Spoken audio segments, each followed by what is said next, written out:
Rĩrĩ bũrũri werekeire kũingĩra kĩmera-inĩ kĩa ũgendi, Munyi mũthemba mũirũ nĩ itanyĩte gũthamĩrio nyanjara-ini itiganĩte iria irĩ rũgongo rwa irathĩro wa bũrũri. Munyi icio ikũrutwo rũnyanjara-inĩ rwa Olpajeta na kũgayo nyanjara-ini itanyihĩire 40 iria irĩ kaũntĩ-inĩ ikũmi cia rũgongo rwa bũrũri. Minister wa ũgendi Penina Malonza ekinyĩtie rũnyanjara-ini rwa Lewa kũrĩa arekereirie ndũmĩrĩri ĩyo.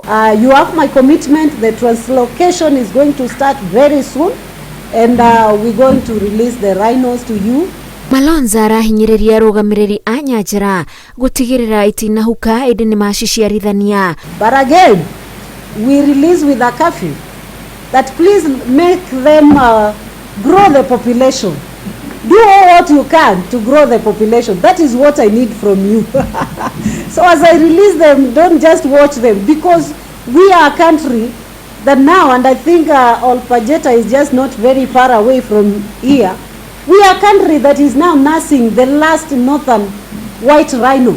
We have 2 of them, daughters. They can't reproduce themselves. Mũigana wa munyi gũkũ bũrũri-inĩ nĩ 1,258, 745 nĩ njirũ na 510 nĩ iria njerũ. And we are here looking at extinction happening right before our eyes. So it's my worry that when I release them to you, please make the numbers grow, populate them so that we can also give other conservancies, and we have enough rhinos in this country. Hamwe na ũguo, minister ũyũ atarĩirie atĩ thirikari nĩ yũragwo nĩ mabilioni ma mbeca kumana na mbara gatagatĩ ka andũ na nyamũ rĩrĩa andũ amwe magurario na angĩ kũragwo nĩ nyamũ. On this human wildlife, because the members of this country and the parliament put in a law that anybody that will lose life, we have to pay 5 million. Anyone losing part of his limb, we have to pay 3 million.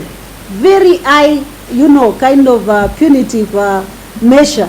What should we do? Because as we talk today, I have claims worthy 6 billion unpaid. And that is up to June last year. You can imagine from June to date. And that period of drought, probably we have another 2 billion to pay. And I don't have that money. I only have, I think, 1.8 billion to pay.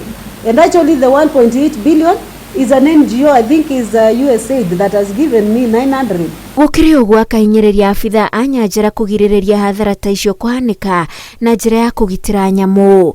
Ingĩribotera Inooro TV, njĩtagwo Wanjikũ wa Kimani.